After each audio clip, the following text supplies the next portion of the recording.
Welcome friends, आज मैं Pataliputra university PG geography semester 2 का 2022 का प्रीवियस ईयर क्वेश्चन पेपर लेकर आए हैं। इस वीडियो में पांचों पेपर की बात करेंगे और साथ में ये पेपर आपको देंगे भी। तो चलिए वीडियो को शुरू करते हैं। पेपर 5 की, जिसमें regular planning and rule development के बारे में पूछता है। तो चलिए इसके क्वेश्चन को देखते हैं। इसमें जो ऑब्जेक्टिव का पहला क्वेश्चन है कि निम्नलिखित में से किसने विश्व को 15 औपचारिक प्रदेशों में बांटा है। तो राइट आंसर होगा ए, H.J. मैकिंडर ने। सेकंड जो क्वेश्चन है कि निम्नलिखित में से कौन खंडीय नियोजन का उदाहरण है। तो राइट आंसर होगा ए, महानगरीय नियोजन। इसका जो थर्ड क्वेश्चन है कि निम्नलिखित में से कौन महानगरीय नियोजन के पथ प्रदर्शक थे। तो राइट आंसर होगा सी, चार्ल्स एल लेवेन। इसका थर्ड क्वेश्चन है कि निम्नलिखित में से किस पंचवर्षीय योजना के काल में जनजातीय क्षेत्र विकास कार्यक्रम प्रारंभ किया गया था। तो राइट आंसर होगा ए, तृतीय पंचवर्षीय योजना में। नेक्स्ट क्वेश्चन है कि निम्नलिखित में से कौन विकास का सूचक नहीं है। तो राइट आंसर होगा बी, लिंगानुपात विकास का सूचक नहीं है। नेक्स्ट क्वेश्चन है कि निम्नलिखित में से प्रादेशिक नियोजन की आवश्यक है। तो राइट आंसर होगा बी, उच्च सकल राष्ट्रीय उत्पादन की प्राप्ति के लिए। नेक्स्ट क्वेश्चन है कि निम्नलिखित में से नियोजन का निम्न स्तर क्या है। तो नियोजन का निम्न स्तर है, राइट आंसर होगा डी, ग्राम स्तर। नेक्स्ट क्वेश्चन है कि पंचायती राज प्रणाली में भारत के कितने स्तर होते हैं। तो राइट आंसर होगा बी, 3 स्तर होते हैं। नेक्स्ट है कि किस वर्ष नरेगा का पुनः निर्माण यानी कि नरेगा जो है उसको मनरेगा किया गया। तो 2009 में। राइट आंसर होगा सी। नेक्स्ट क्वेश्चन है कि निम्नलिखित में से मनरेगा कार्यक्रम के कार्यान्वयन के लिए उत्तरदायी है। तो राइट आंसर होगा बी, ग्रामीण विकास मंत्रालय। पार्ट बी की बात करें, जिसमें लघु प्रश्न उत्तर पूछता है। तो इसमें जो पहला क्वेश्चन था कि प्रादेशिक नियोजन के गुण एवं सीमाएं के बारे में टिप्पणी कीजिए। सेकंड जो क्वेश्चन था कि जनजातीय प्रदेश नियोजन के बारे में भी बताइए। फिर जो थर्ड क्वेश्चन था कि भारत में प्रादेशिक विकास के बारे में बताइए। नेक्स्ट था कि बहुस्तरीय नियोजन के बारे में बताइए। और जो पांचवा था कि मनरेगा के बारे में बताइए। पार्ट सी की बात करें, दीर्घ उत्तरीय प्रश्न पूछता है। तो इसमें जो पहला क्वेश्चन था कि प्रदेश के परिसीमा की विधियों की विवेचना कीजिए। सेकंड जो क्वेश्चन था कि महानगरीय प्रदेशों से आप क्या समझते हैं। भारत में महानगरीय प्रदेश के नियोजन का परीक्षण कीजिए। नेक्स्ट क्वेश्चन था थर्ड कि भारत में प्रादेशिक नियोजन की आवश्यकता का विवरण कीजिए। नेक्स्ट था चौथा था कि ग्रामीण विकास के लिए गांधी के उपागम का विवरण कीजिए। और जो अंतिम क्वेश्चन था कि प्रारंभिक शिक्षा तक सामाजिक आर्थिक अभिगमन का परीक्षण कीजिए। तो ये जो क्वेश्चन थे ये पेपर 5 के थे। अब चलते हैं पेपर 6 की तरफ। करते हैं पेपर 6 के, जिसमें पूछता है इन्वायरमेंट एंड डिजास्टर मैनेजमेंट के बारे में। तो चलिए इसके बारे में देखते हैं। इसमें जो ऑब्जेक्टिव का पहला क्वेश्चन था कि निम्नलिखित में कौन सा कथन चाहिए। तो पहला है कि भौतिक और जैविक पर्यावरण में कोई अंतर नहीं होता है, ये गलत है। सेकंड जो अजैविक पर्यावरण में वनस्पति प्राणी जातियों का पर्यावरण शामिल है, ये सही है। सेकंड जो है कि भौतिक पर्यावरण में स्थल मंडल और जल मंडल और वायुमंडल शामिल है, ये गलत है। उपयोग में से कोई नहीं, तो हमारा राइट आंसर होगा बी। सेकंड जो क्वेश्चन है कि सजीव, अवयवी और पर्यावरण के बीच संबंध के अध्ययन को क्या कहते हैं। तो राइट आंसर होगा बी, पारिस्थितिकी कहते हैं। जो क्वेश्चन है कि एक निश्चित प्रदेश में निवास करने वाले पौधे और जंतुओं के बड़े समूह को क्या कहा जाता है। तो राइट आंसर होगा बी, जैवमंडल कहा जाता है। नेक्स्ट है 100 वर्षों में समुद्र के तल कितनी वृद्धि हुई। तो राइट आंसर होगा बी, 10 से 15 सेंटीमीटर। नेक्स्ट क्वेश्चन है कि सबसे महत्वपूर्ण हरित गृह गैस कौन सा है। तो राइट आंसर होगा डी, कार्बन डाइऑक्साइड है। नेक्स्ट है कि चासनाला कोयला खाद्य आपदा कब घटित हुआ था। तो राइट आंसर होगा सी, 1970 ईस्वी में। नेक्स्ट जो क्वेश्चन है कि पृथ्वी शीर्ष सम्मेलन कब हुआ था। तो राइट आंसर होगा सी, 1992 ईस्वी में। नेक्स्ट है कि अम्ल वर्षा का क्या कारण है। तो right answer B, sulphur dioxide और नाइट्रोजन ऑक्साइड के मिश्रण से अम्ल वर्षा होता है। नेक्स्ट क्वेश्चन है कि जल वैज्ञानिक, मौसम वैज्ञानिक एवं कृषि के प्रकार किससे संबंधित है। तो राइट आंसर होगा डी, जलवायु परिवर्तन से।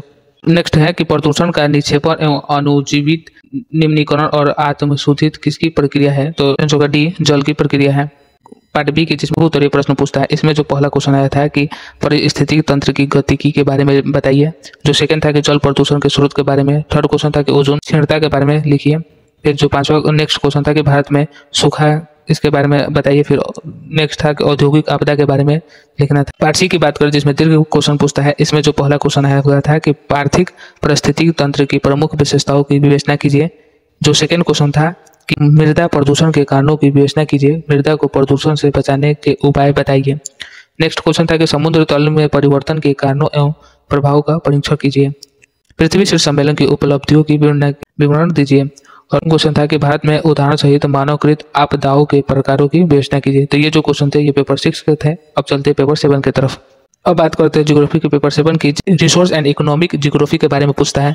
ऑब्जेक्टिव का पहला क्वेश्चन था संसाधन होते नहीं बनते हैं, ये किसने कहा था? तो right answer A E.W. Zimmerman ने कहा था कि संसाधन होते नहीं बनते हैं। जो सेकंड क्वेश्चन था कि मेसाबी श्रृंखला जानी जाती है, तो राइट आंसर होगा बी लॉ एस खनन के। नेक्स्ट क्वेश्चन था कि न्यू इंग्लैंड औद्योगिक प्रदेश अवस्थित है, तो राइट आंसर होगा सी संयुक्त राज्य अमेरिका में। नेक्स्ट क्वेश्चन था कि ब्राजील में कहवा फर्म को क्या कहा जाता है? तो बी राइट आंसर होगा फिजेंडा। अल्फ्रेड वेबर ने अपनी प्रसिद्ध औद्योगिक सिद्धांत किस वर्ष प्रस्तुत किया था? तो राइट आंसर होगा सी 1909 ईस्वी में। नेक्स्ट जो क्वेश्चन है कि वन थ्यूनेन सिद्धांत का विशिष्ट तत्व आधारित है, तो राइट आंसर ए प्रति इकाई भूमि में उपज पर। नेक्स्ट है कि पीटर्सबर्ग प्रदेश जाना जाता है, तो राइट आंसर ए कोयला भंडार के लिए। नेक्स्ट है कि मानव विकास सूचकांक 2020 के अनुसार कौन सा देश सर्वोच्च पर रहा है? तो राइट आंसर होगा डी डेनमार्क। नेक्स्ट है कि दिसंबर 2021 के अनुसार भारत में कितने विशेष आर्थिक क्षेत्र सीज कार्यरत है? तो राइट आंसर होगा बी 265। नेक्स्ट है कि निम्नलिखित में से कौन सा संसार का सबसे लंबा रेल मार्ग है? तो राइट आंसर होगा D the trans Siberian rail मार्ग। सेक्शन बी की बात करें जिसमें लघु प्रश्न पूछता है, इसमें जो पहला क्वेश्चन आया हुआ था कि पारंपरिक ऊर्जा के स्रोत की व्याख्या कीजिए। सेकंड जो क्वेश्चन था कि भारत में लौह इस्पात उद्योग के विकास पर प्रकाश डालिए। थर्ड जो क्वेश्चन था कि संयुक्त राज्य अमेरिका के प्रमुख औद्योगिक प्रदेशों का वर्णन कीजिए। और जो नेक्स्ट क्वेश्चन था कि भारत सरकार के द्वारा चलाए जा रहे खाद्य सुरक्षा योजना की विवेचना कीजिए। नेक्स्ट क्वेश्चन था कि 21वीं सदी में विश्व व्यापार के प्रारूप की विवेचना कीजिए। पार्ट सी की दीर्घ उत्तरीय प्रश्न की बात करें, इसमें जो पहला क्वेश्चन आया हुआ था कि आर्थिक भूगोल के अर्थ एवं कार्य क्षेत्रों की विवेचना कीजिए। सेकंड जो क्वेश्चन था कि वेबर के औद्योगिक अवस्थिति सिद्धांतों की विवेचना कीजिए। थर्ड जो इसमें क्वेश्चन था कि विश्व में लौह अयस्क के वितरण एवं उत्पादन का वर्णन कीजिए। फोर्थ जो क्वेश्चन था कि विश्व के कृषि प्रदेशों की विवेचना कीजिए। और इसका जो अंतिम क्वेश्चन था कि वर्तमान में विश्व व्यापार परिदृष्टि में विश्व व्यापार संगठन की भूमिका की विवेचना कीजिए। तो ये जो क्वेश्चन थे ये पेपर 7 के थे। अब चलते हैं पेपर 8 की तरफ। दोस्तों पेपर 8 की जिसमें ज्योग्राफी ऑफ इंडिया के बारे में पूछता है, इसमें जो पहला जो क्वेश्चन था ऑब्जेक्ट क्वेश्चन था कि निम्नलिखित में से कौन सी भारत में ऊंची सर्वाधिक चोटी है? तो राइट आंसर ए कंचनजंगा होगा। जो सेकंड जो है कि निम्नलिखित में से किस राज्य की समुद्री तटरेखा सर्वाधिक लंबी है? तो राइट आंसर होगा ए गुजरात की। और जो क्वेश्चन है कि निम्नलिखित में से किस राज्य में जनजातियों की जनसंख्या सर्वाधिक है? तो राइट आंसर होगा सी मध्य प्रदेश में। नेक्स्ट क्वेश्चन है कि सुंदरबन निम्न में से किस वनों का प्रकार है? राइट आंसर होगा सी उष्णकटिबंधीय वन का। जो क्वेश्चन है कि नील क्रांति संबंधित है, तो मत्स्य उत्पादन से, राइट आंसर होगा सी। नेक्स्ट क्वेश्चन है कि मानव विकास सूचकांक HDI को किसने प्रतिपादित किया है? तो राइट आंसर होगा बी महबूब उल हक ने। नेक्स्ट क्वेश्चन है कि जनगणना 2011 के अनुसार भारत में महिला साक्षरता प्रतिशत दर कितने हैं? तो 68%, राइट आंसर होगा सी। नेक्स्ट है कि डॉक्टर BS गुहा के अनुसार निम्नलिखित में से कौन सा प्रजाति वर्ग समूह भारत में नहीं है? तो राइट मंगोलाइड है जो भारत में अब नहीं है। नेक्स्ट है कि निम्नलिखित में से कौन सी नदी हिमालय क्षेत्र की नहीं है? तो राइट आंसर सी तापी नदी। नेक्स्ट क्वेश्चन है कि जनगणना 2011 के अनुसार भारत में कौन सा जनजाति समूह सर्वाधिक बड़ा? राइट आंसर ए भील जनजाति। पार्ट बी लघु उत्तरीय क्वेश्चन की बात करें तो इसमें जो पहला क्वेश्चन आया हुआ था कि भारत में हिमालय क्षेत्र के जल प्रवाह तंत्र का संक्षिप्त वर्णन कीजिए। जिसमें जो सेकंड क्वेश्चन था कि भारत में वन संसाधनों के संरक्षण हेतु सरकार के प्रयासों का विवेचना कीजिए। थर्ड था कि भारत में श्वेत क्रांति पर एक संक्षिप्त टिप्पणी लिखिए। चौथा जो क्वेश्चन था कि भारत में मानव विकास सूचकांक की विषमता का मूल्यांकन कीजिए। और जो सातवां क्वेश्चन था कि भारत में संथाल जनजाति की जनसंख्या के स्थानिक विवरण की विवेचना कीजिए। सी के लघु उत्तरीय प्रश्न की बात करें तो इसमें जो पहला क्वेश्चन आया हुआ था कि भारतीय मानसून के रचना तंत्र का आलोचनात्मक परीक्षण कीजिए। सेकंड जो क्वेश्चन था कि भारत में कोयला के वितरण एवं उत्पादन का वर्णन कीजिए। तो थर्ड जो क्वेश्चन था कि भारत को महत्वपूर्ण औद्योगिक प्रदेशों में विभाजित कीजिए एवं उनका संक्षिप्त वर्णन कीजिए। जो नेक्स्ट क्वेश्चन था कि सामाजिक खुशहाली के मुख्य सूचकांकों की विवेचना कीजिए। और जो अंतिम क्वेश्चन था कि भारत में विभिन्न जनजातीय समूहों में बोली जाने वाली महत्वपूर्ण भाषाओं का वर्णन कीजिए। ये जो क्वेश्चन थे ये पेपर 8 के थे। अब चलते हैं पेपर 9 के तरफ। जो पेपर 9 होता है वो कॉमन ऑफ ऑल होता है, यानी कि AEC के नाम से होता है। तो चलिए इसमें जो क्वेश्चन आया हुआ था इसको देखते हैं। इसमें जो पहला क्वेश्चन था कि भारत में खतरनाक अपशिष्ट प्रबंध अधिनियम कब लागू हुआ था, तो राइट आंसर होगा बी 1989 ईस्वी में। सेकंड था कि निम्नलिखित कथनों को पढ़िए। पहला है कथन कि लैंडफिल तरल कचरे के लिए डिजाइन किए गए हैं, और सेकंड जो कथन है कि सभी तरल कचरे को खतरनाक कचरे के अंतर्गत वर्गीकृत किया गया है। इसका जो उत्तर होगा वो कथन राइट होगा सी, कथन 1 गलत है जबकि कथन 2 है वह सही है।